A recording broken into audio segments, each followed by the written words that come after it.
And good evening, Sword Family, and welcome to the Teahouse, the final Teahouse of 2025. I'm very, very pleased to be here with everyone tonight discussing the final Chinese folk hero of this year, General Qī Jìguāng. Qī Jìguāng was a general, a writer, and eventually a pirate hunter. I briefly considered doing it on Feng Sayuk, which is another Chinese folk hero, and the basis for the Jet Li movies, Feng Sayuk and Feng Sayuk 2, but decided that since last week we did a show on Zheng Yi Sao, the pirate queen of the South China Seas, that it would be fitting today to do it on a pirate hunter. And one of the most, if not the most famous pirate hunters is Qī Jìguāng. That's what we're going to be doing tonight. As I discussed last week, next week will be obviously the first Teahouse of 2026. And as has become kind of tradition for me, that show is going to be an AMA. So any question, and I do mean any question, these are, for the most part, 18 plus streams. So, don't ask a question that you don't actually want to know the answer to, because I will tell you. But ask your questions. Think of things you want me to answer. Think of things that I haven't answered yet. Think of things that you want me to go into more detail on. And that will be the show for next week.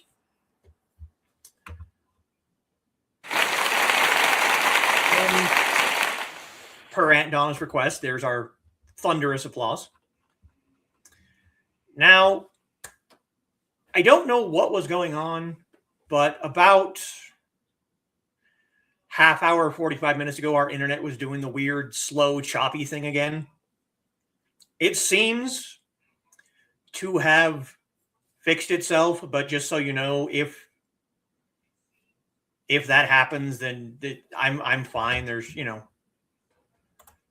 nothing going on. It's just my internet being stupid again. Just want to get that.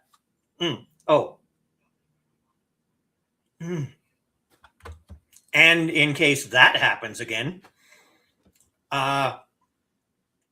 earlier today, I was roughhousing a little bit with the dog, and he was pushing against my side and popped one of my ribs out of place.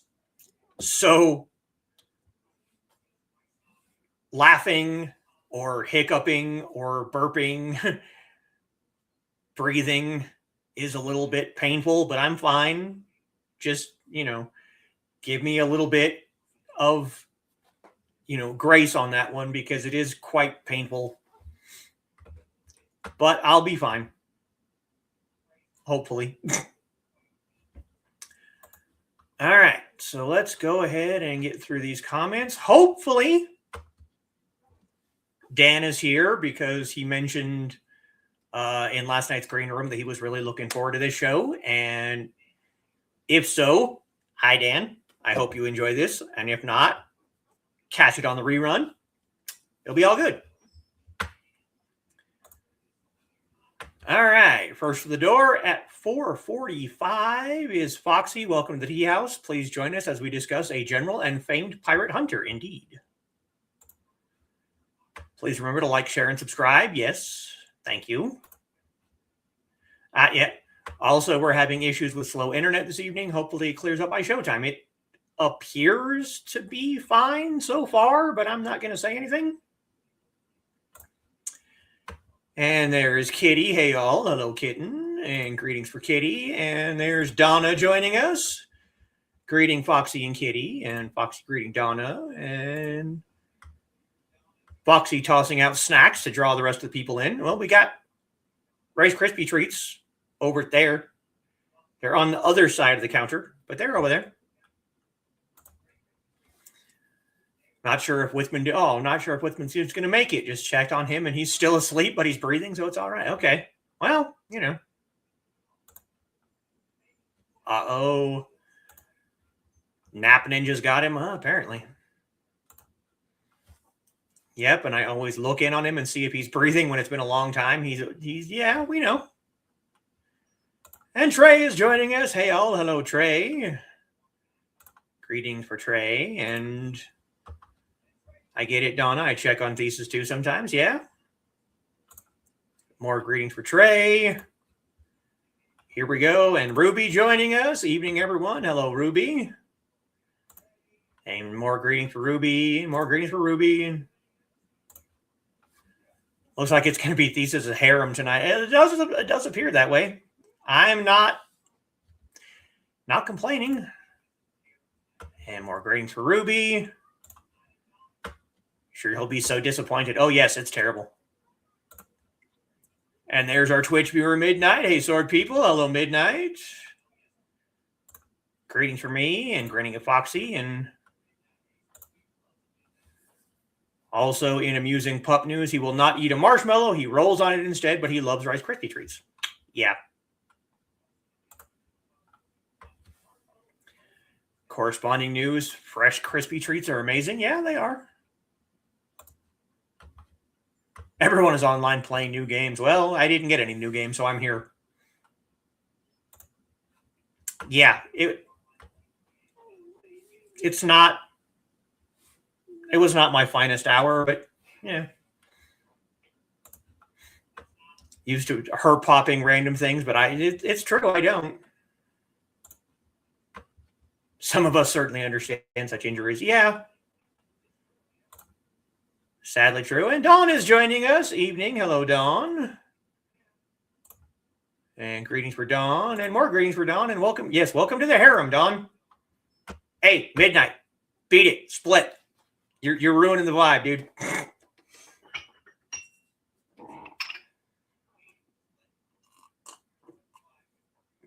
Oh. All right. So, yeah, you can giggle. It's all right. One more small announcement. I was expecting this because it was mentioned on Behind the Code on Tuesday, but I have my first piece of fan mail, I guess you could call it. And I'm expecting another package sometime next week, I think Joe said. I haven't opened it yet. It's been sitting there on my couch all goddamn day. I haven't looked at it yet because I want to film an unboxing. I will probably be doing that after we're done here. I would have done it earlier today, but I was working on editing the video that I filmed on Christmas Eve for my homemade teriyaki sauce. So probably after we're done today, I'll be opening that, doing an unboxing. Trey, if you could kindly remind me or go ask Joe when the next one's supposed to show up. Oh. Oh, so that I can be on the lookout for that one.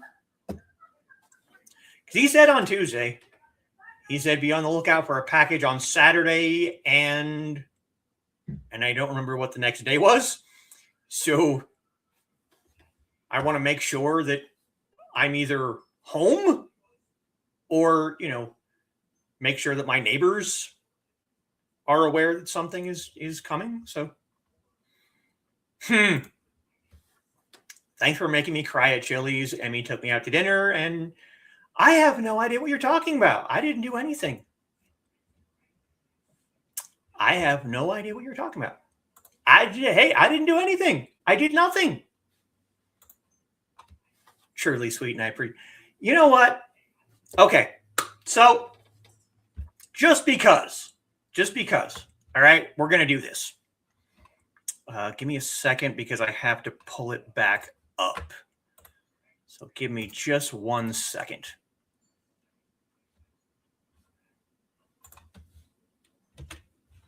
I'm going to do this for Dawn and for Ted. So just 1 second. I will go ahead and get this link here.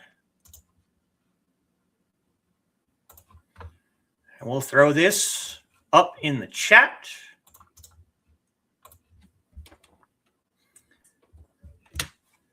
Okay, so for those who are not aware, Don's partner has a lump in his throat, and she reached out to the London Metal Coalition, and they made a video,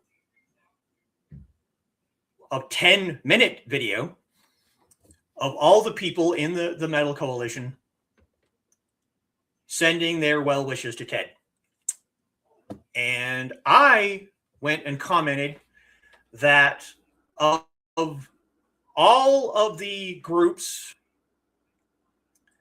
that I am a part of, with the exception of this one, obviously, but metalheads have been by far the most loving and welcoming group that I have ever seen. And this is true. And I just wanted to thank them for the amazing thing that they did for, a member of our community. So that's it. I want to give people their flowers. I want to give them credit where it's due for the things that they do. And Dawn does a lot for us. She is always going to conventions that we can't personally make it to, and being our voice where we can't have one. Shush. I'm trying to be sentimental here. And so when I can do something for someone else that has done something for me, I'm going to do it. So if you haven't checked out that video yet, it is now in the comments. Go watch it, like it, comment on it. Let Dawn and Ted both know that we are here, whatever they need, whenever they need it, 1,000 miles away, 10,000 miles away. It doesn't matter. We're going to do what we can do. Yep. And we have Kickbot. Joe is currently at poker. Okay. Long as Dan makes it. Well, it doesn't look like it tonight, but it really is a girls' night. I'm not complaining. I'm not complaining. And there is the YouTube link. And Dave is joining us, ruining the ladies' night yet again. Hey, Dave, it's good to see you. got to see the video today. It was really sweet. It was really awesome. Greetings for Dave. You are more than welcome, Don. I know I can't do much. I am states away, but these people were countries away, and they were able to do that for you. So when I can do something, even if you just need someone to talk to, even if you just need someone to vent to, even if you just want, a shoulder to cry on, digitally, I will be there. The Discord is always open, even if we're the only two people in there. You got my Facebook. I asked Trey, but that was when she was sick. But if you want to get my number, either from me or from Trey, feel free. And if you just want to talk to somebody, I am here. When I was young, it's been a long time ago, but my mother, basically for the majority of my childhood, my mother was in and out of the hospital. Like constantly. 2 hours away in the hospital from basically cancer. And she beat it. And so I'm not going to say that I know what you're going through, because no one truly knows what another person is going through. But if you want to talk, I am here. I don't care if I'm at work. You can call me. You can text me. I will talk. I will be there. If it's the only thing that I can do is be there as a sounding board for someone that you can scream at, feel free. Genuinely, I'm serious.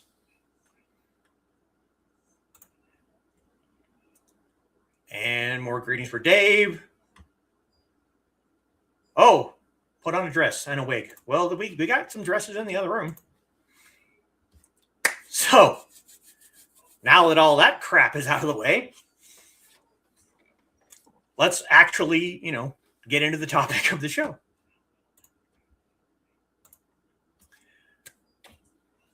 General Qī Jìguāng, born November 12th, 1528.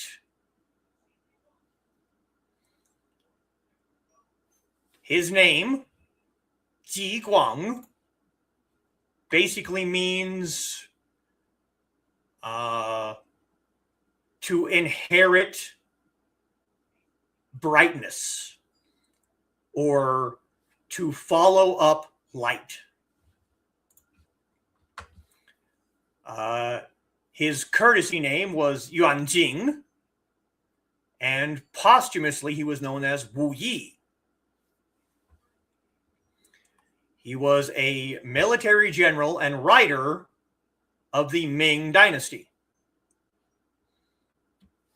Best known for leading the defense of the coast against the Wōkòu pirates.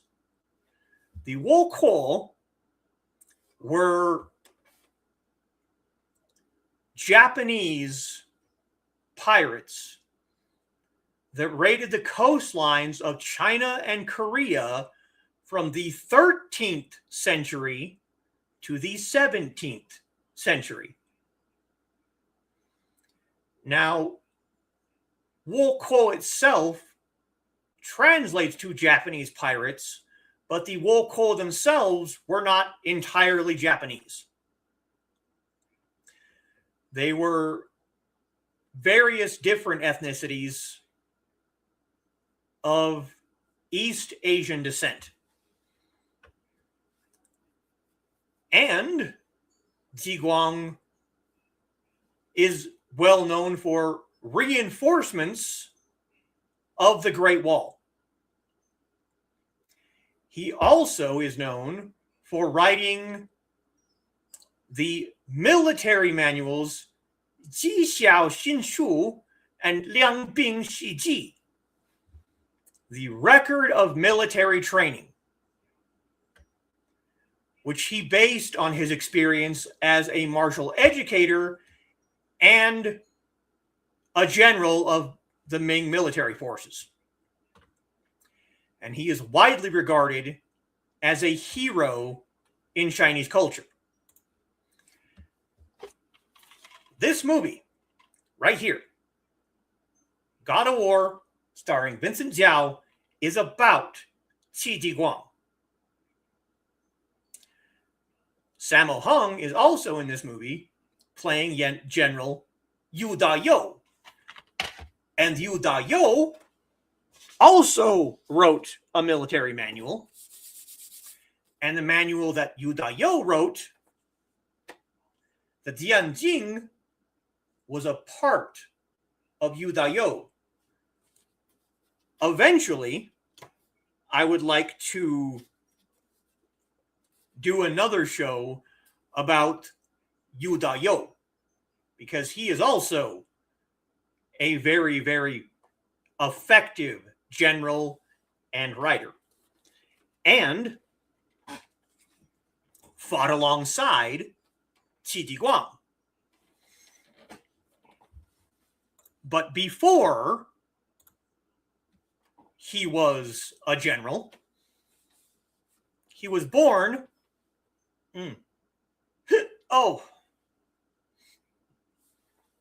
he was born in Liuqiao in Shandong province to a military family. His forefather served as a military leader under the Hongwu Emperor, who was the emperor from 1368 to 1398. And the forefather died in battle. When Zhu Yuanzhang became the founding emperor of the Ming dynasty, he gave the Qi family the hereditary post of commander-in-chief of Dongzhou garrison in present-day Penglai. Qī Jìguāng's father was a man named Qī Jintong, who was a skilled expert and a devoted military general. Qī Jìguāng took an early interest in the military, influenced by his family.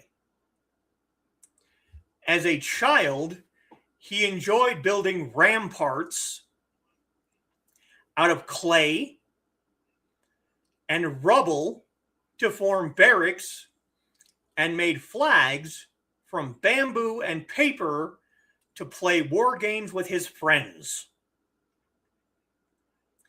So you can imagine a young Qī Jìguāng who was raised by a military general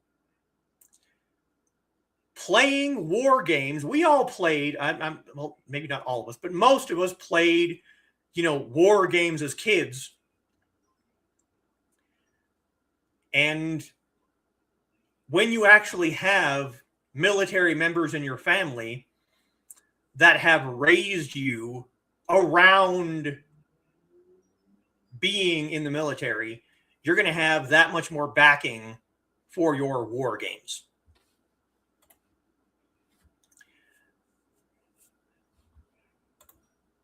When his father died, Jìguāng took over the commandership of Dongzhou garrison at only 17 years old.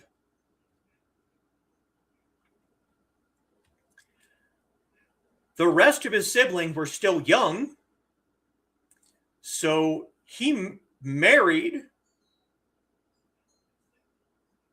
at 17, leaving all the domestic affairs to his wife. He built up the naval defenses at the garrison, but also led his troops in the defense of Qizhou, east of Beijing, against Mongol raiders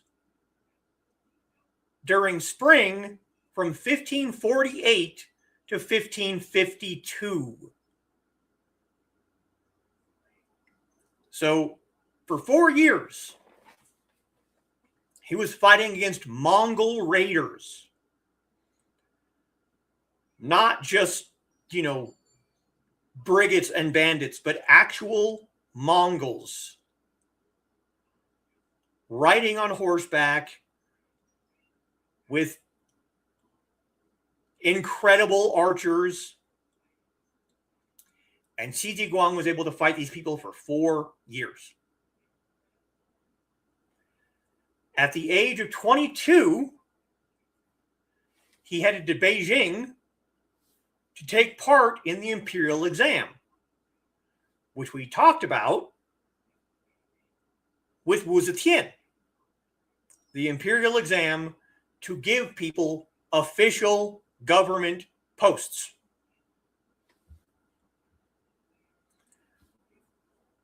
During this time, Mongol troops, led by Altan Khan,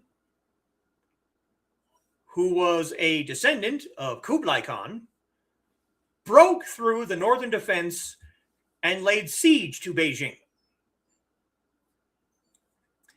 The candidates, students participating in the exam, in the imperial exam, were mobilized to defend the 9 gates of Beijing.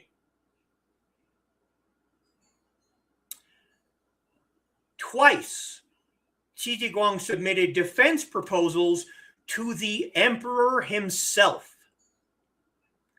and was noted to have displayed extraordinary valor and military cunning during the battle, and saw the defeat of Mongol invaders in Beijing.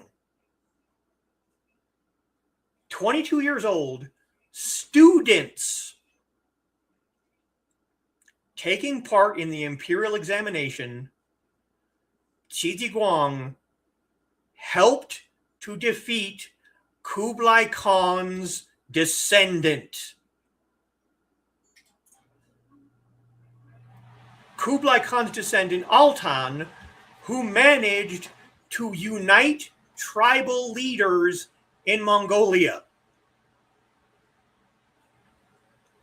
I cannot stress enough to people who don't know Chinese history how impressive this is.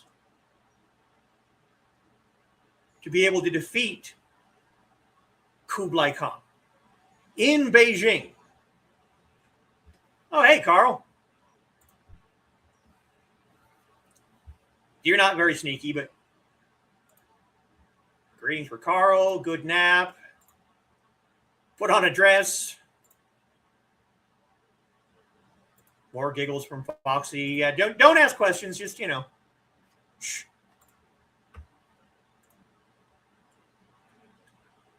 So now we get to the real big fame of Qī Jìguāng.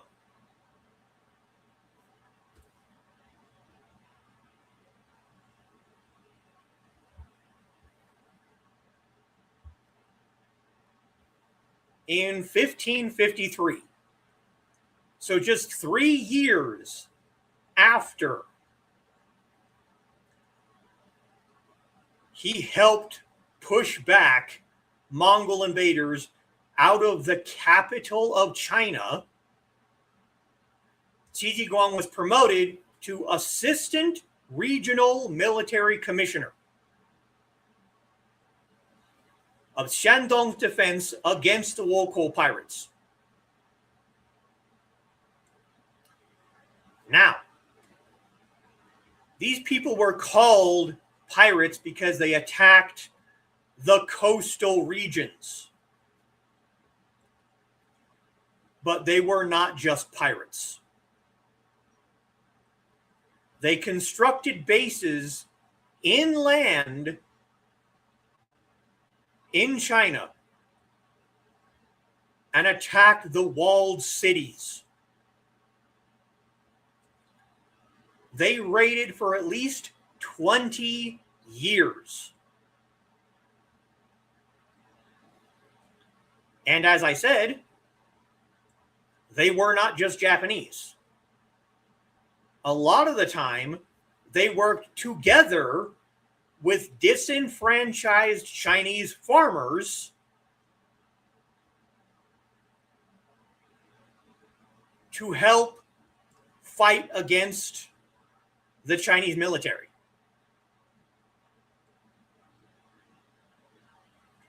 Even Chinese explorers provided leadership. But the Japanese pirates were the main combatants, the main fighters.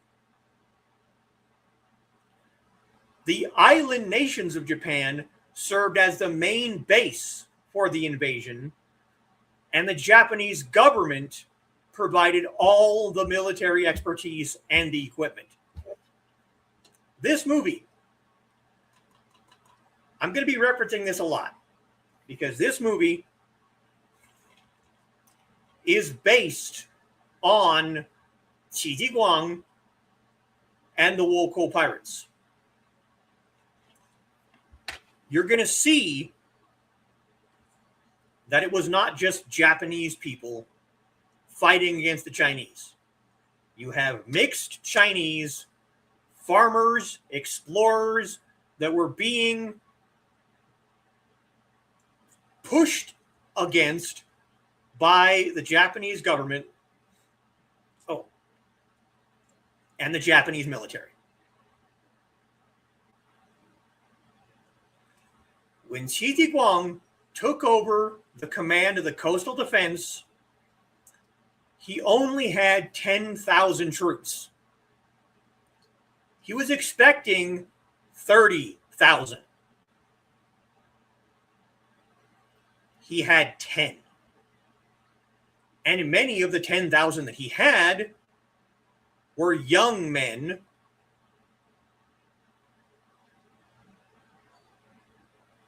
who deserted the military to make a living somewhere else. So the old and weak were left in the military. They lacked training,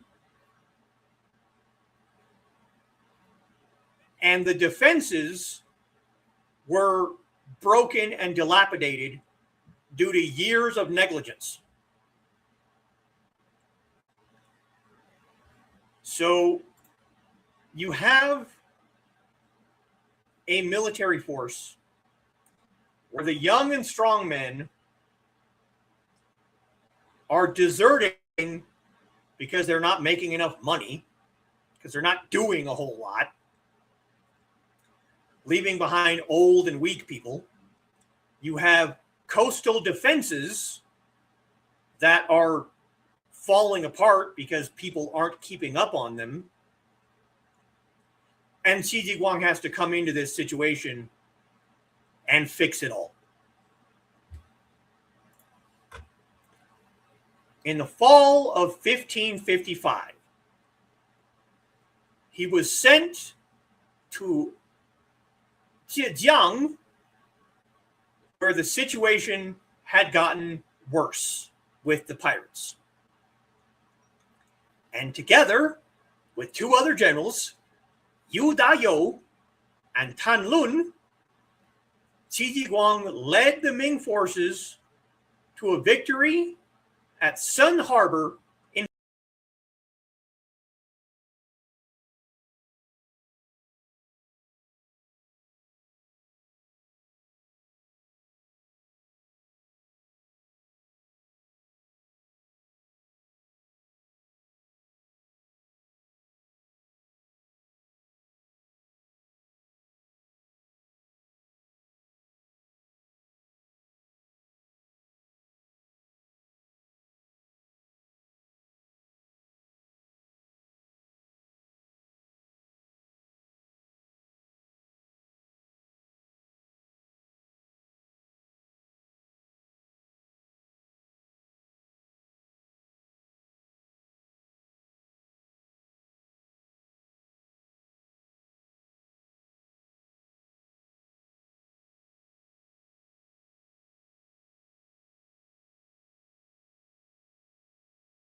And we're back.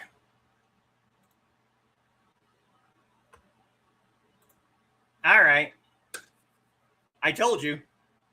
I told you it was being weird tonight. All right. Where did it stop? Where did we stop? I want to make sure that we get back to the right spot in things.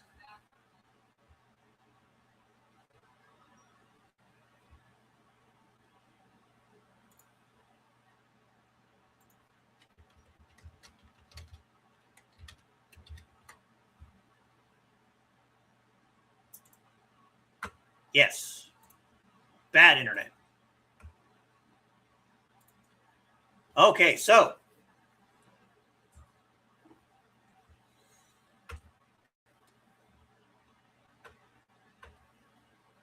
after he finished defending Zhejiang, he shifted his focus to drilling the soldiers, to training.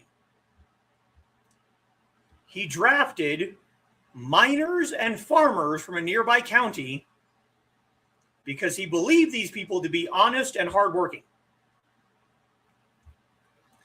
He also oversaw the construction of 44 naval vessels of various sizes.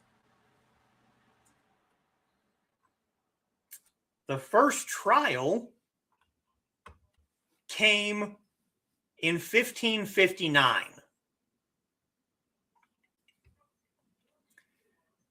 After a month-long battle with the Wōkòu pirates in Taizhou Prefecture, the pirates lost 5,000 men, while Qī Jìguāng's army established a name for itself among the people of Zhejiang and its enemies. Now, unfortunately, due to the military success in Zhejiang, the pirates moved to Fujian, and activity surged in that province. More than 10,000 pirates had established strongholds along the coast, from Fuan in the north all the way to Jiangzhou in the south. And yes, that is the same Jiangzhou and the same Fujian from Nine Dragons.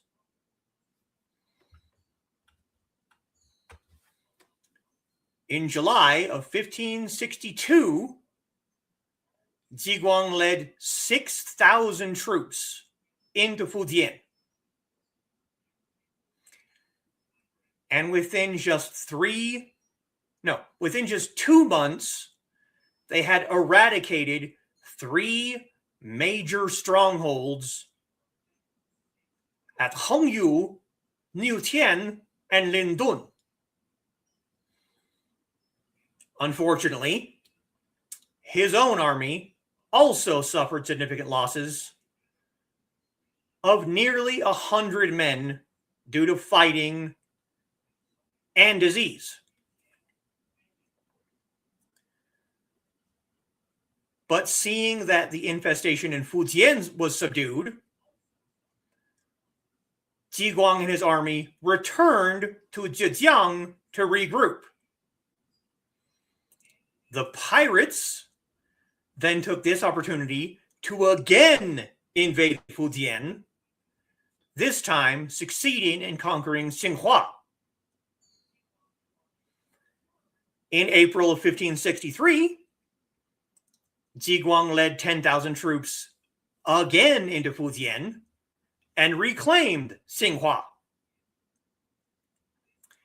And over the next year, Jìguāng had victory after victory after victory, and finally drove the pirates out of Fujian. And in September of 1565, one major battle against the Wōkòu was fought on the island of Nan'ao, which is in Guangdong province. It's near the boundary between Fujian and Guangdong. Yu Dayou and Qī Jìguāng, their armies, joined at Nan'ao to defeat the remaining combined Japanese and Chinese pirate forces. So, from 1553 to 1565, Qī Jìguāng and Yu Dayou were fighting against the Wōkòu pirates in Shandong, Fujian, and Guangdong, and they finally were able to push them back.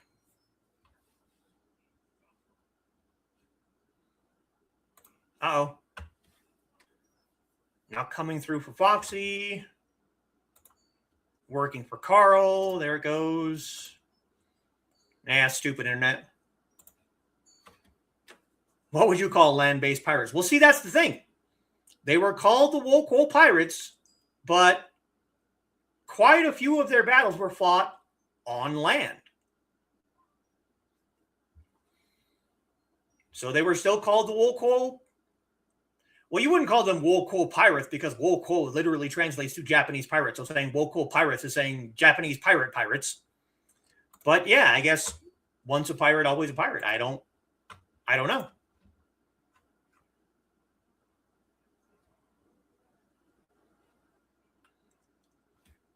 But you really have to give Qī Jìguāng his props for being able to defeat a group of pirates that raided from the 13th century to the 17th. That's 400 years worth of raiding. Now, not continuously, obviously. It was skirmishes and battles, but the Wōkòu were raiding the coast of China and Korea for 400 years.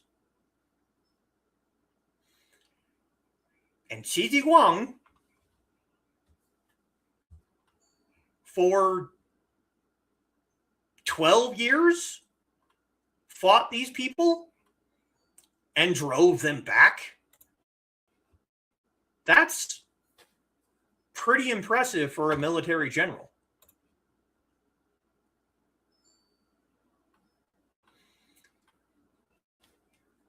Now, after he eliminated the pirate threat, the emperor called him back to Beijing in 1567 to take charge of training the Imperial Guard. Let me say that again. Qī Jìguāng, a military general who just defeated a 400-year-old threat, was called back to Beijing to take charge of training the Imperial Guard.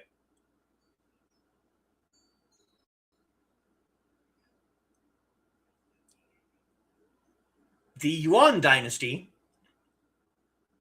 in the mid-14th century was revolted by the Yuan dynasty was basically Mongolia. The Yuan dynasty was a Chinese dynasty that was led by Mongolia. Kublai Khan founded the Yuan dynasty. And in the mid-14th century, there was a revolt against the Mongols, and Hongwu Emperor drove the Mongols back north beyond the Great Wall and founded the Ming dynasty. This did not, however, eliminate Mongolian power. And for the next 200 years, they pushed against the northern frontier of China.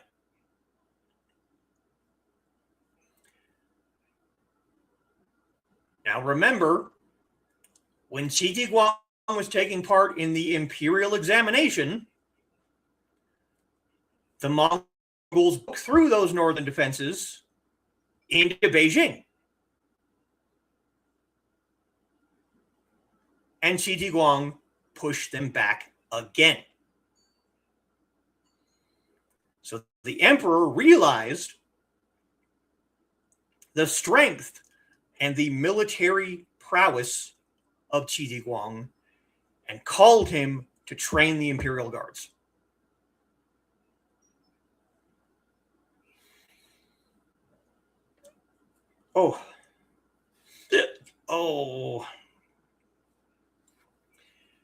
In 1571, the Ming dynasty gave Alten Khan the title Lord Shunyi and established trade with them. Alten Khan then forbade his subordinates from raiding any Chinese settlements. However, other Mongols, led by Tumen Khan, continued to test Qī Jìguāng's defenses without a whole lot of success.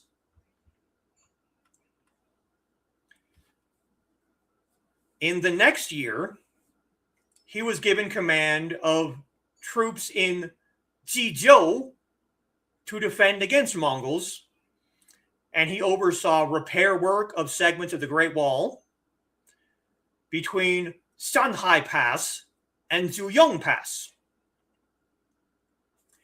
He also constructed watchtowers along the wall. And after 2 years, they had built over 1,000 watchtowers on the Great Wall of China, boosting the defensive capability in the north of China. So before, there were no watchtowers. The Great Wall was flat and level. It's above the ground, obviously. But you can only see so far from here. When you have this here and you have a watchtower up here, the person up here can see farther than the person down here.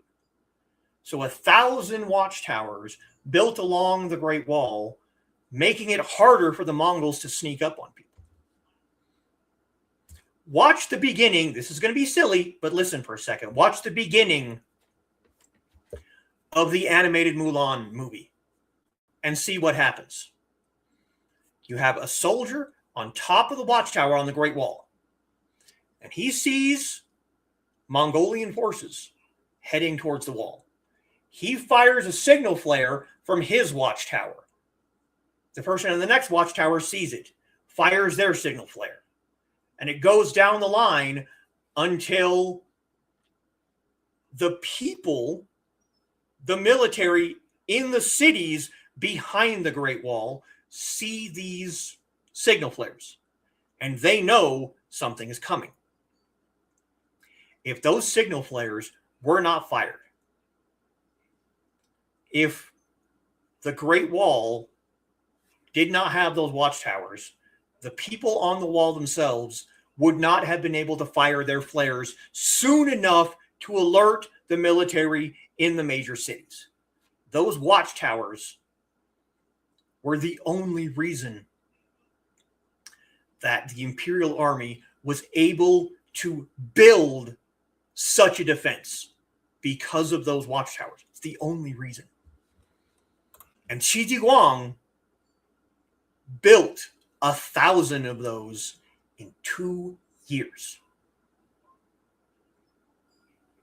That is an impressive feat in and of itself. But we're not done. Because in the winter of 1572, Qī Jìguāng conducted a month-long military exercise involving 100,000 troops. And based on this exercise, that is when he wrote the records of military training, which became a reference for military leaders for hundreds of years after him. Now, I have tried unsuccessfully to find a facsimile of the records of military training in Chinese. There are probably multitudes of them that are translated. I don't want a translation. I want the Jixiao Xinshu and the Lianbing Shiji in Chinese. I thought I found one once. It was a digital. When I went to open it, to look at it, it wouldn't open. It was like not there. But I'm sure that there are translations out there. But it is a military manual based on a month-long military exercise with more than 100,000 men. Now, I'm going to bring something up for you here.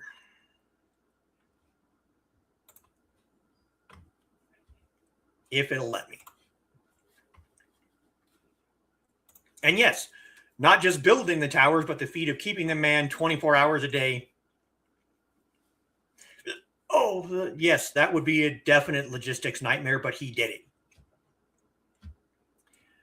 So I'm going to bring up, if the internet will hold out,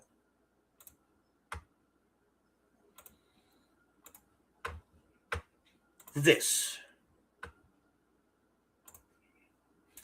This is one of the formations that Qī Jìguāng created based on that military exercise. This is what's known as the Mandarin Duck Formation. So, you have in front a man with a saber and a shield. Behind him is a long spear. Behind him is a short trident. Behind him is a staff. And in the way back, we have another sword. Now, this looks like a katana. And you're not wrong. Based on the battles that Qī Jìguāng fought against the Wōkòu pirates, he realized that the Chinese Dao was insufficient in battling the Japanese katana. The katana had the advantage against the military Dao. So he commissioned Dao based on the design of the katana and used those to defeat the Wōkòu pirates. This is the Mandarin Duck Formation from his military manual.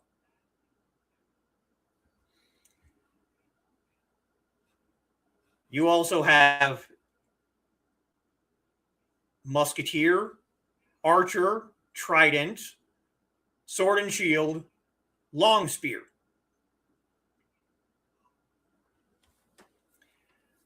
He created this formation to suit battles in the northern area where most of their opponents were horse-riding nomads that could move faster than men on foot. So he creates this formation to be able to fight against the Mongolian horse riders.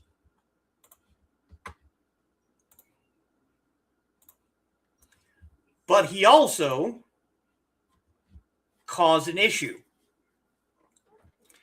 because once the Wōkòu were taken care of, people started questioning the soldiers out there carrying those new Dao, because they looked like katanas.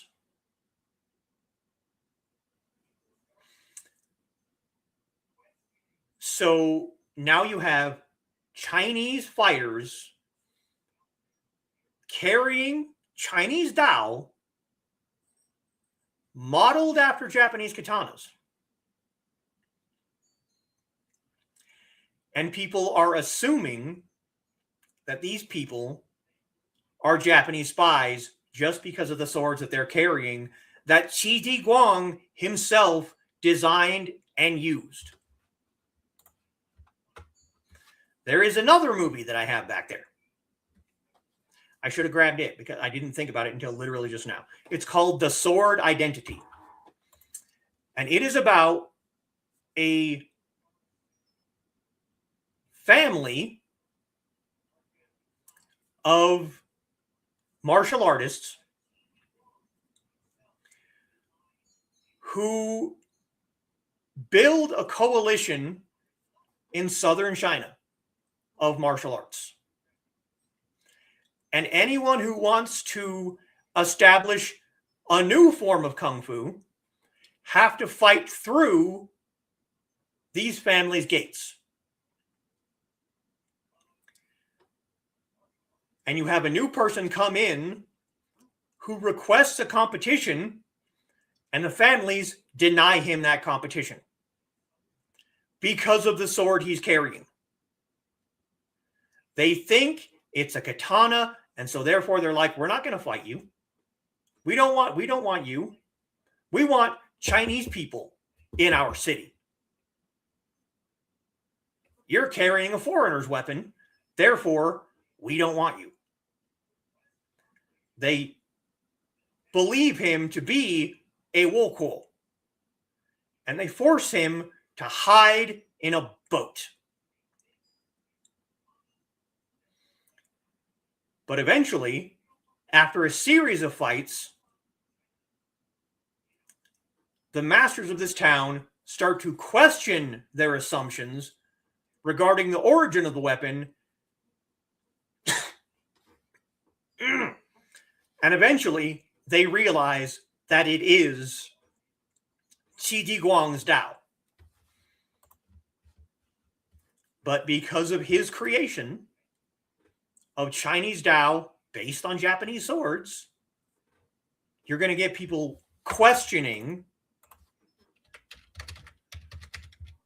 the legitimacy of your weapon. Now, thankfully, that's not really a thing much anymore. But it definitely is a thing that people thought about. Now we're going to share screen again. We're going to bring this guy up. This is L.K. Chen's Wo Yao Dao, which is one of the swords based on the katana. You can see It's thinner. It's kind of a uniform thickness all the way through. You can see the similarities between this and a katana compared to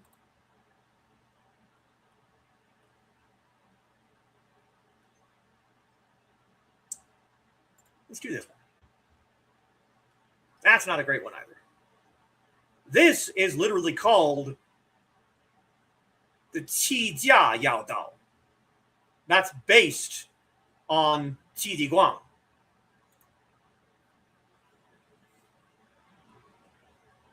There we go. That's not great either.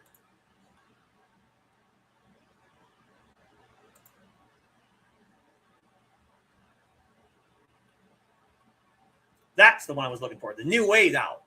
This is what most people think of when they think of Dao. The blade widens up towards the tip, thinner at the base. This is a New Way Dao, or an oxtail saber.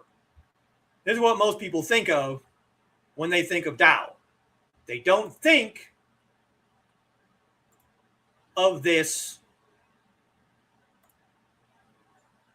or this, because these are based on Japanese swords. Exactly. As someone with very little sword knowledge, I would get them confused. Yes.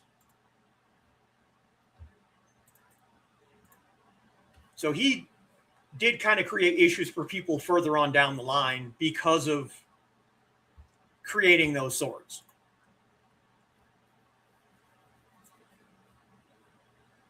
But in January of 1588,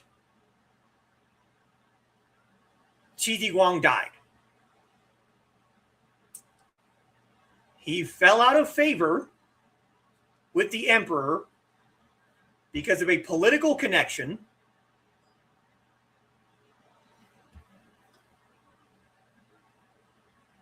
between him and a prominent government official that the emperor did not like. And when that official died, he fell out of favor with the emperor.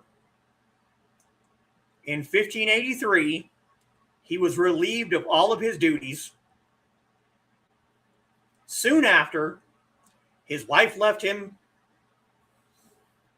and he spent the last 4 or 5 years of his life in poverty and bad health.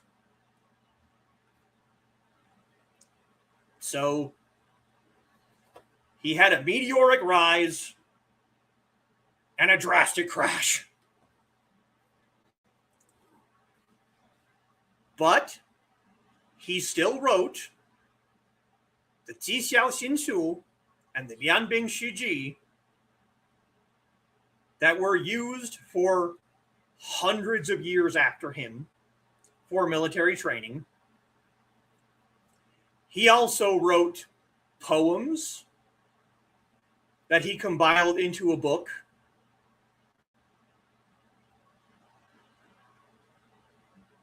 So he was still a general, he was still a writer, he was still a pirate hunter. There is a kind of pancake named after Qī Jìguāng. There are at least 2 naval warships named after him. Multitudes of films based on his life, including God of War,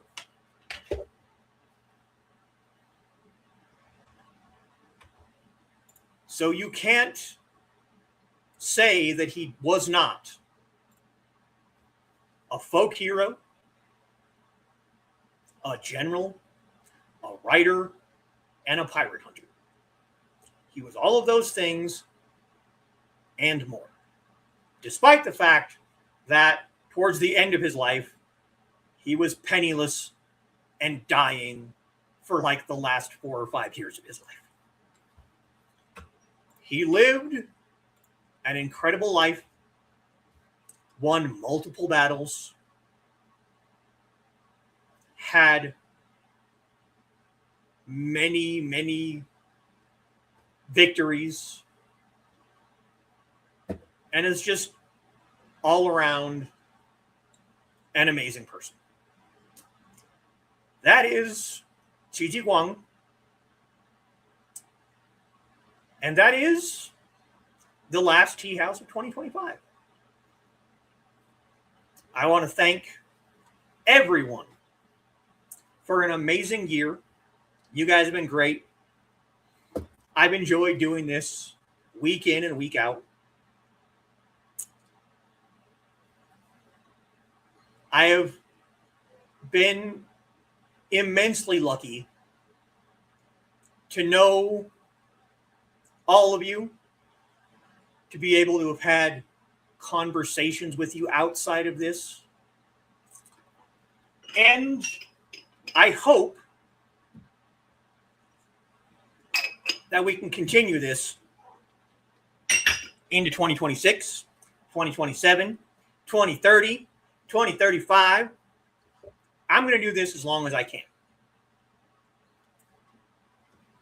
Next year, more folk heroes, more martial arts discussions, hopefully some more tea time interviews.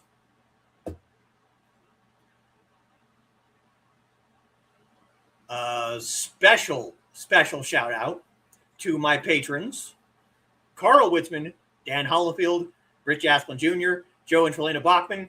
Because of you guys, I was able to purchase my Spearhead trainer. So when that comes in, there will be an unboxing. There will be a review. And there will be, as I said, 6 short form videos about spears. I am very, very much looking forward to that.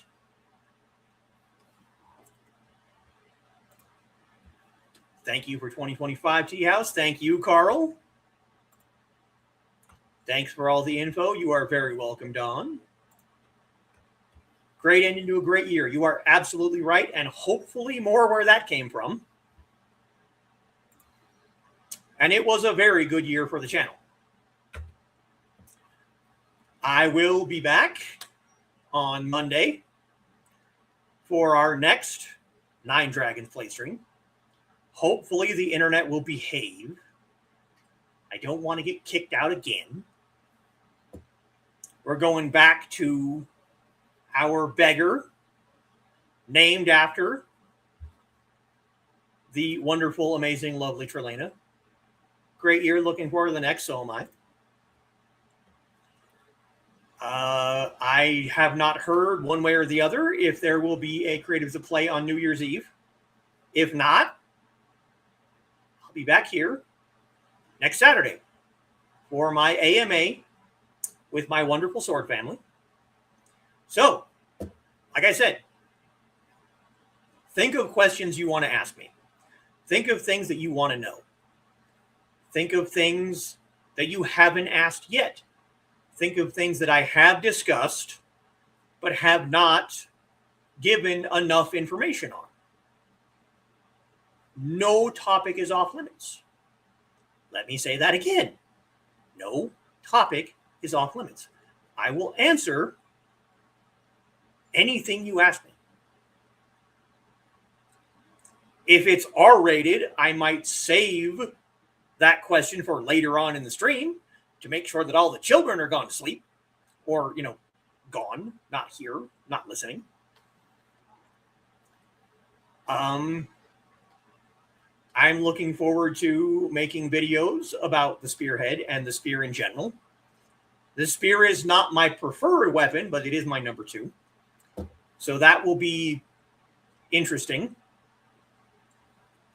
And just, I want to say again, thank you to everyone that has made this possible, that has made me being able to be here possible. My patrons, the Sword family at large.